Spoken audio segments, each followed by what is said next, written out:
Old dead people. Joceline's eyebrows arched.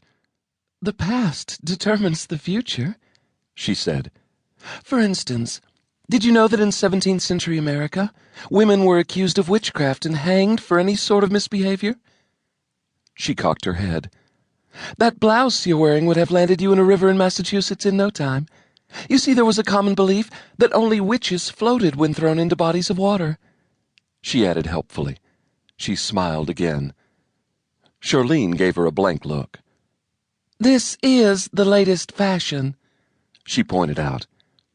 She glared at Joceline's neat black skirt, small-heeled black shoes, and blue button-up blouse. You might have been jailed for having such awful fashion sense, she countered with contempt. No, they didn't jail people for that, Joceline replied smoothly. They put them in stocks, but not for being conservatively dressed. She cocked her head again. However, women who cheated on their husbands were branded with a large letter A. Charlene cleared her throat and glared even more. I am separated from my husband, and we are in the process of a divorce. Really? Joceline asked, all eyes. Well, isn't it lucky this is the 21st century? She asked. I did not cheat on him, Charlene raged. Joceline's blue eyes were innocent. I never insinuated such a thing. Charlene's face flushed. Beside her slender hips, against the expensive fabric of her slacks, her manicured hands were clenched. The gentleman in question and I were merely having supper together after the theater. It was all lies. I'm certain that it was, Joceline said with a bland smile. Jon had been enjoying the repartee, but he quickly collected himself. Miss Perry, aren't you working on a case? He asked deliberately. She blinked. A case, sir? She asked. Follow-up interviews in my kidnapping court case? The court case, right. But she didn't leave. Charlene was more irritated than ever. She grabbed her purse. I see that it's an inconvenient time for us to talk, she told Jon. She went close to him, enveloping him in expensive perfume that made him cough. I'll talk to you again later in a more personal environment, okay? He cleared his throat. He wished to goodness that she'd just leave. KK, he said, using a gamer's abbreviation for OK. She glared at him. Those abbreviations are silly. You play those stupid video games too like your brother, don't you?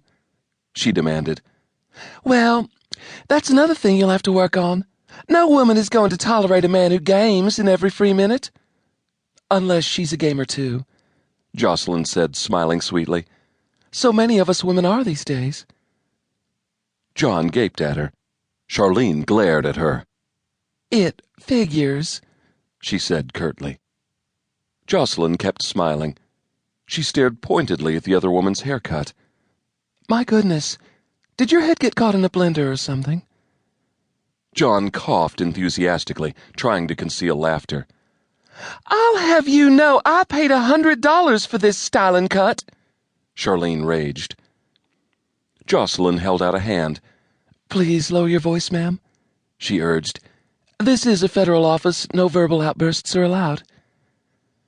Charlene glanced from one of them to the other with exasperation.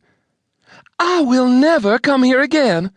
I'll see you at Cammie's house when you have time for civilized conversation, she said haughtily. Jon didn't answer her. Joceline pointedly held the door open and smiled vacantly. Have a nice day, she told the departing woman. Charlene was muttering to herself as she reached the outer office. Jon let out the laugh he'd been concealing. That was rude, he told Joceline. She gave him a blank stare. Was it really?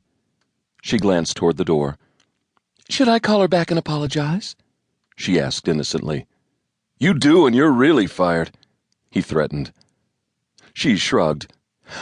Jobs aren't that hard to get for a woman who knows how to type and give free video game advice, she said. She smiled.